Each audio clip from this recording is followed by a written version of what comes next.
Shalom, baie welkom by die getuienis. Ons gasspreker vandag is Cecile Mans. Haar lewe begin soos 'n sprokiesverhaal, waar haar huis waarin sy groot geword het net liefdevol en perfek was. Maar op die ouderdom van 11 verander hierdie sprokiesverhaal in 'n tyd van trauma, waar sy haarself bevind het, waar haar held, wat sy so opgesien het na, oorlede is. Cecile, baie welkom. Dankie. Daai held wat oorlede is, was jou pa gewees. Ja. En jou lewe het heeltemal verander nadat jou pa oorlede is. Vertel 'n bietjie vir ons van daai verhaal. So, daai aand kan ek vir niemand eintlik beskryf nie. En ek dink as daar mense is wat hulle held of iemand baie belangrik in hulle lewe verloor het, sal hulle verstaan waarvan ek praat. Die aand toe my pa sterf, toe verander ons hele lewe. Daar het soveel vrees ingekom, bekommernis, hoekoms, waaroms, jy's kwaad vir die Here, want jy voel, hoekom moes jou pa doodgaan,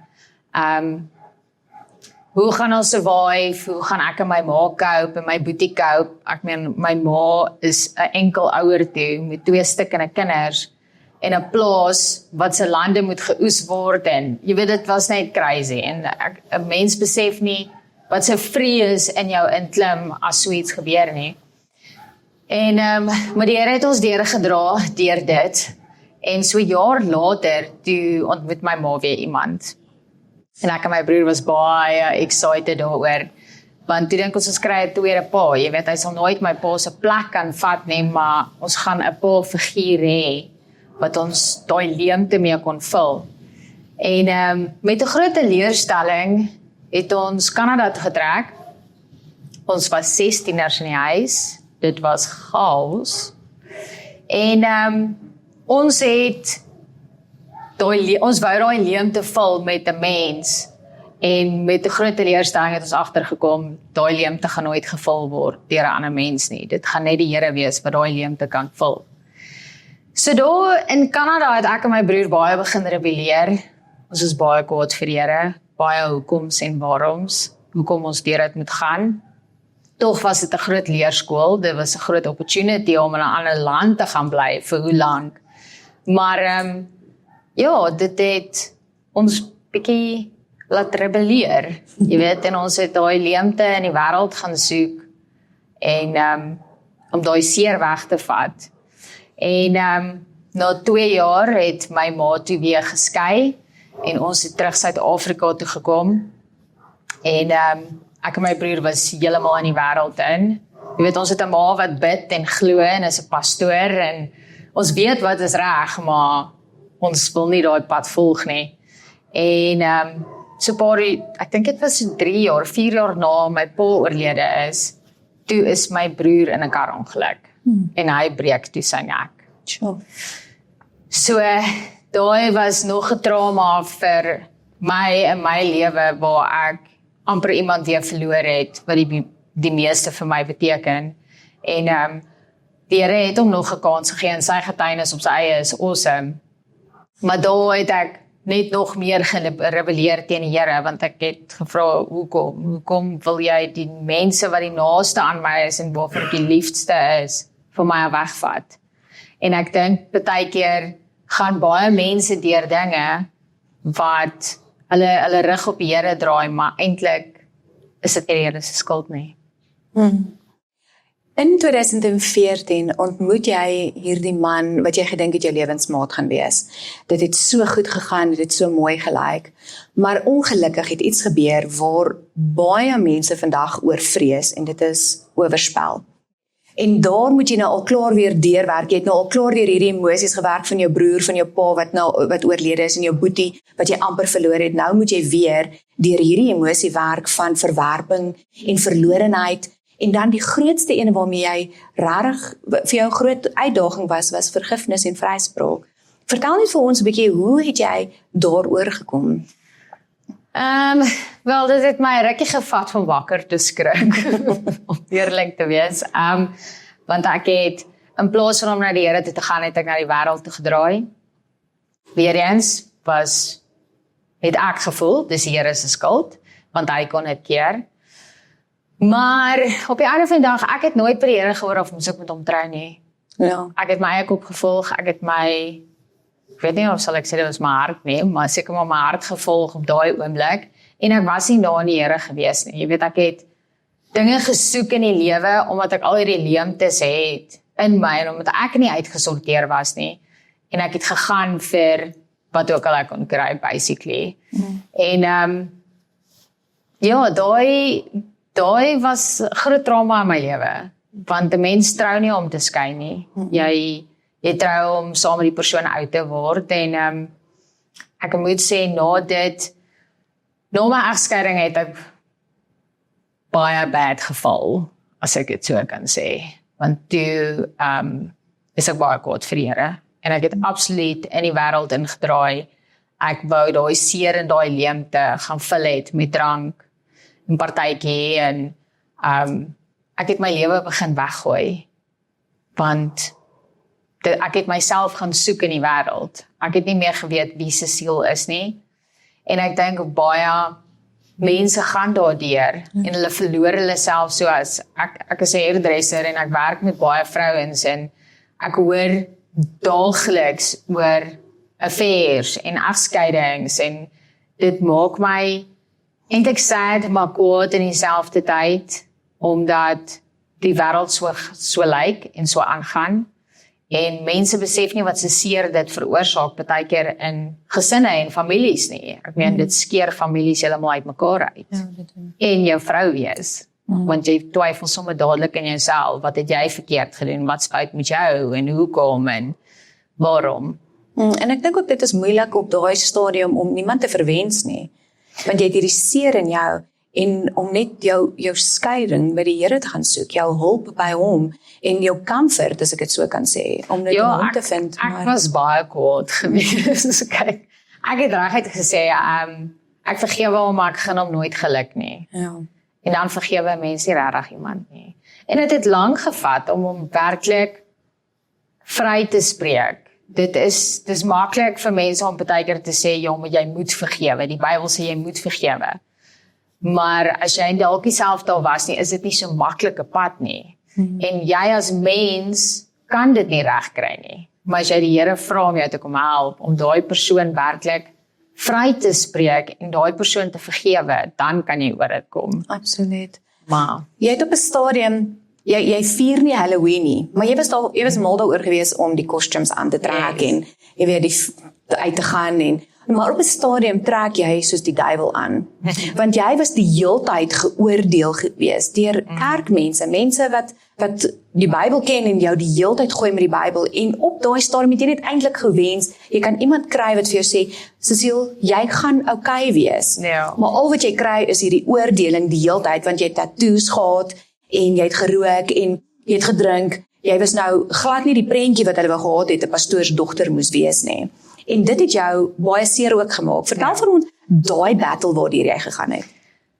Jo, ek dink, omdat my ma pastoor is, het almal hierdie pedestal wat hulle jou opsit. Jy moet so lyk en jy moet dit doen, en hoe meer mense vir my gesê het, ek kan nie glo jy's 'n pastoor se dogter nie, dan raak ek net erger. Maar as ek soos, nou gaan ek vir jou wys wat ek kan doen.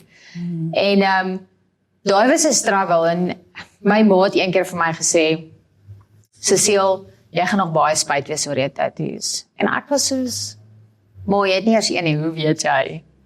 En ek kan vandag eerlikwaar sê, ek is baie spyt oor my tattoos, nie net oor die oordeel wat 'n mens kry daardeur nie, maar ook en ek sê altyd, dit is my opinie, dit is my ervaring wat ek gehad het met die tattoos, maar die geestelike deel daarvan, en wat se deure jy op jou lewe oopmaak, om dit te doen, is fenomenaal, en mense besef dit nie altyd nie.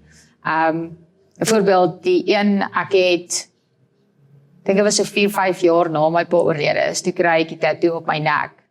En toe ek die tattoo kry, toe val ek in 'n depressie in, soos nog nooit van tevore nie. Sure. En my ma moes al goed breek oor my. En die Halloween duiweltjie outfit, dit was net na my egskeiding. Toe het ek soos 'n duiweltjie gevoel, want ek het soveel haat en bitterheid in my hart gehad teenoor die persoon dat toe my ma sê, in hemelsnaam, hoekom moes jy soos 'n duiwel aantrek? Toe sê ek, want ek voel soos een. Ja. En ek het gedink, ek drink gif en hy gaan doodgaan, maar op die einde van die dag gaan jy self dood as jy nie iemand kan vergewe nie. En dit was 'n struggle geweest. Dit het nie oornag gebeur nie. Dit vat tyd. En net die Here kan daai jou help met dit en jou genees op die einde van die dag. Daar het 'n verandering in jou lewe gebeur. Ja. En ons dank die Here daarvoor, want hy is die lig in jou lewe. En dit is hoekom jy vandag hierdie getuienis deel met mense. En want hy kan jou gebruik. In jou seer het hy jou gebruik ook. En jy vind liefde, jy vind die Here op 'n bonatuurlike manier wat jy dit nie eers verwag het nie. Vertel vir ons, waar was jou omkeer, waar die Here net ingekom het en gesê, Cecile, ek is lief vir jou? Wel, dit het alles begin met my boetie wat Travel Channel gekyk het. En hy het eendag my ma gevra, want ons het nog in Klaarshop gebly, en hy vra, as jy kan trek, waartoe sal ma trek? En sy is Kaap toe. En hulle besluit toe, ons trek Kaap toe, want my sussie het ook 'n clean break nodig en weg van alles af. Ons trek te Kaap toe en my broer hulle het toe kruiskyk toe gegaan. Maar kyk, toe is ek mos nog in die wêreld. Ek laai hulle by die kerk af en dan gaan laai ek hulle weer op. En eendag het Clemens actually vir my gesê, Cecile, eendag gaan jy die regte persoon ontmoet en jy gaan vergeet van alles. En ek is soos, whatever, dit gaan nie gebeur nie. En so het lank verby gegaan, ek het in die wêreld gelewe en ek het actually een aand, ek het uitgegaan en my ma was baie bekommerd. En sy het na my boetie toe gestap en hulle het begin bid. En daai aand was my drankie gespike. En ek was amper dood daarvan. En toe het ek begin besef, weet jy wat, elke keer wil ek my leemtes gaan vul in kuierplekke en drank, maar die volgende dag voel jy net nog meer leeg as wat jy gevoel het die vorige dag. En ek het moeg geraak vir die wêreld. Ek het vir my ma gesê, ek kan nie so aangaan nie, want ek vernietig myself. En ja, toe het ek bietjie vir bevryding gegaan, obviously, met al my duiweltjies wat ek in my gehad het. En ek het saam met my ma kerk toe gegaan en Clemens het na my toe gekom en gesê, my boetie is single, ek gaan hom bel. En ek is nog soos, is jy mal in jou hart, like ek vir jou soos 'n pastoor se vrou. En ja, toe het ek en Daddy begin gesels en dit was net 'n fairy tale van daar af. Wat vir my so mooi is van jou verhaal, wat jy vertel, dat die golden key tot julle huwelik was dat julle gebid het gereeld, Yes. of julle vir mekaar bedoel is. En ek dink dit is wat ons mis, en hoekom daar so baie skei sake is, want mense bid nie vir hulle lewensmaat nie. Dinge trek mekaar, maar dit is nie die Here wat ons by mekaar gesit het nie. Daar's ander redes wat jy getrek word, en ons bedien soveel mense op 'n daaglikse basis wat met huweliksprobleme sukkel. En dan hoor jy, dit was as gevolg van geld wat hulle getrou het, of ongelukkig wel is, en al daai tipe van goeders wat 'n groot rol gespeel het in 'n huwelik. En ek glo, die golden key is om te bid en die Here te vra, wie is my lewensmaat? Want jy weet, dat as die Here jou lewensmaat gee, soos Markus 10 vers 9, as ek reg is, ja, Markus 10 vers 9 sê, dat wat God by mekaar voeg, kan geen mens skei nie. En dis 'n belofte, dit is 'n woord wat hy gee, so hy gaan nie teen dit gaan nie. En dit is wat julle gedoen het in julle huwelik. Voordat julle nou getrou het julle seker gemaak, hierdie kom van die Here af. Ja, kyk, ons het baie hard gebid vir hierdie enetjie. Ons het die 15 Augustus begin praat. En ons was baie oop en eerlik met mekaar, want hy het ook kinders. So dit is nie net ek en hy wat gaan seer kry as ek nie uitwerk nie, daar's kinders involved ook, en 'n mens moet dit ook in ag neem. En ek het 'n paar maatjies vir die Here uitgegooi om seker te maak ek trou reg of ek is saam met die regte persoon. So sy Paule het amper 'n dubbele hartaanval gekry toe hulle my sien.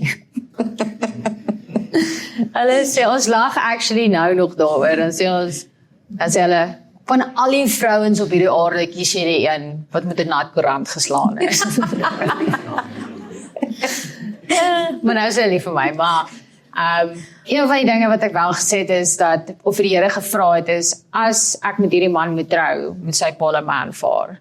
Want ek wil ook nie met iemand trou en sy ouers keer my nie goed nie. En ons het baie hard gebid en kyk, ek dink hy het ook verskriklik hard gebid of hierdie wyn met hierdie wille kat moet trou of nie. Maar ja, dit is ons het ons antwoorde gekry en ek moet sê ek het in 'n sprokieslewe geleef om te dink as dit die man van die Here af is, gaan ons nooit vassit nie. Ons gaan nooit verskil nie. En toe slaat dit my soos 'n nat vis, toe besef ek nee. Ons gaan nog steeds verskil en ons het verskillende opinies maar as die Here in die verhouding of jou huwelik is, dan is dit net soveel makliker en is soveel beter en dis mooier. Alles is mooier. Die verskille is mooier en die fights is mooier en ja. Hulle sê altyd die opmaak is die lekkerste. Yes. Fight en dan maak jy op. Maar ek wil nou vir jou vra, Cecilia, jy praat oor hoe wonderlik dit in julle huwelik is. En ek dink daar's baie wat vandag sukkel in hulle huwelike. Wat sê, maar Cecile, ek is nie gelukkig nie. Ek weet nie, ek verstaan nie my man nie, my man verstaan my nie. Wat sal jy sê as jy mense na julle toe kom en vir hulp vra vir hulle huwelik? Wat sal jy vir hulle sê? Ek sal sê bid. Partykeer wil ons, wat ek mag, want ek het 'n groot mond aan my en ek kan partykeer baie te veel praat. En ek het geleer dat as daar situasies kom, bid daaroor, gee dit vir die Here. As jou man dalk goed doen waarmee hy nie moet besig mee wees nie, bid daaroor, gee dit vir die Here, want net die Here kan hom oortuig as hy iets verkeerd doen. Hoe meer jy gaan moan en praat daaroor, hoe erger gaan hy word. Ek sal nie, skei is die laaste opsie, want dit verwoes te veel lewens. Dit skeer families uit mekaar uit. So ek sal altyd sê, gaan na die Here toe. Ek moet sê, toe ek in standaard 5 was, het ek vir die eerste keer van my man gebid. My man, of nee, ek het nie eintlik gebid nie. My boetie het na my toe gekom en ons het skool gespeel, ek en my vriendin. En my boetie kom daar aan en hy sê vir my, Sissie, ek gaan nou onderwyser wees en julle gaan nou vandag vir my 'n essay skryf. En nou skryf julle vir my wat soek julle in die toekoms. Wat se man soek julle in die toekoms. En ek begin dink. Nou jy weet, ek het ook geleer uit my familie se foute uit en ek het altyd gesê, ek sien wat hulle verkeerd doen, ek gaan dit nie doen nie. En ek begin so mooi dink en ek sê, ek soek 'n man wat my op my hande kan dra, wat vir my lief is, wat deur dik en dun, of daar nou geld is of nie geld is nie, dat ons close sal wees. En ek het vir die Here gesê, ek soek 'n man met mooi hande.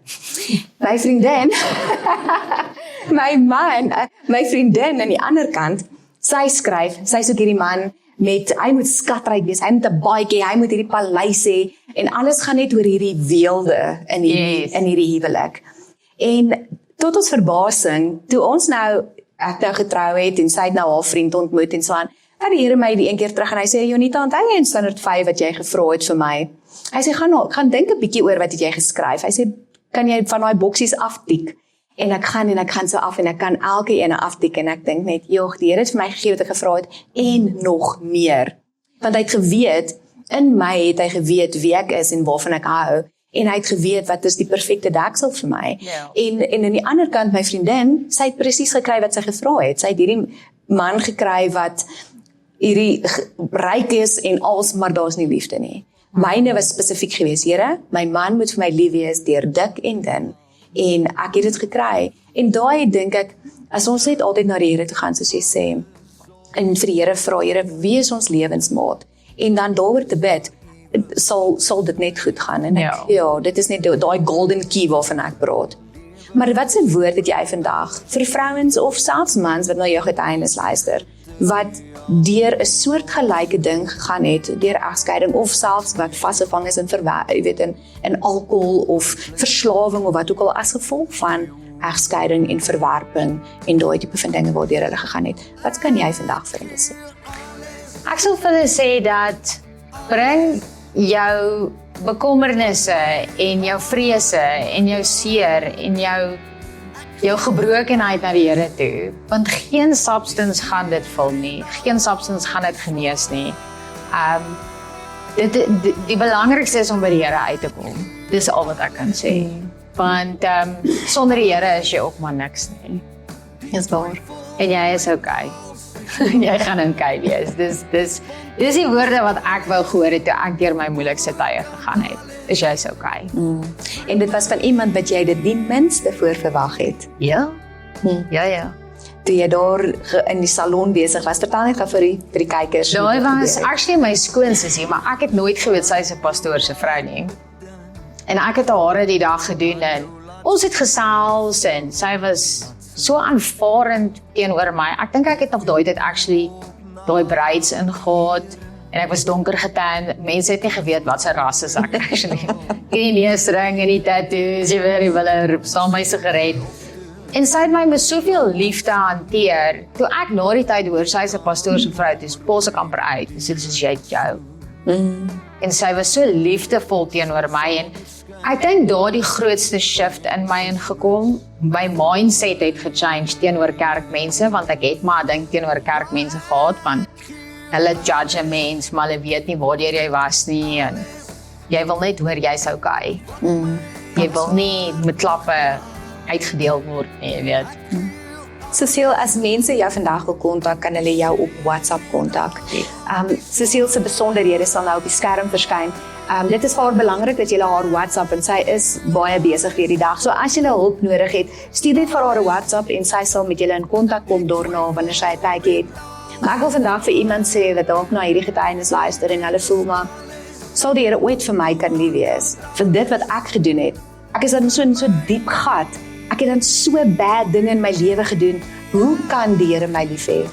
Weet julle, ek het goeie nuus vir julle, want Johannes 3 vers 16 sê, want so lief het God die wêreld gehad, dat hy sy enigste gebore seun gestuur het, sodat jy vandag kan vry wees. En die Here is lief vir jou. So moet nooit voel, ek is te sondig voor die Here nie. As jy net vandag jou hart vir die Here gee, kan hy jou lewe ook verander, net soos wat hy dit vir Cecile gedoen het. Cecile, baie dankie vir jou getuienis. Mag die Here julle kragtiglik gebruik, van krag tot krag. En ons is dankbaar dat jy vandag in jou posisie staan, pastoorsvrou. Amen. Van die getuienis van, wil ek net vir jou sê, dankie, daar is weer Dankie. En jy kan hom geniet as jy daar 'n koffietjie uitdrink. Dankie. Dankie dit. Ons gaan julle groet tot 'n volgende keer. Shalom. Cecile. Julle maak my nervous. Ek kyk vir die kamera en sien ek al hierdie oë wat my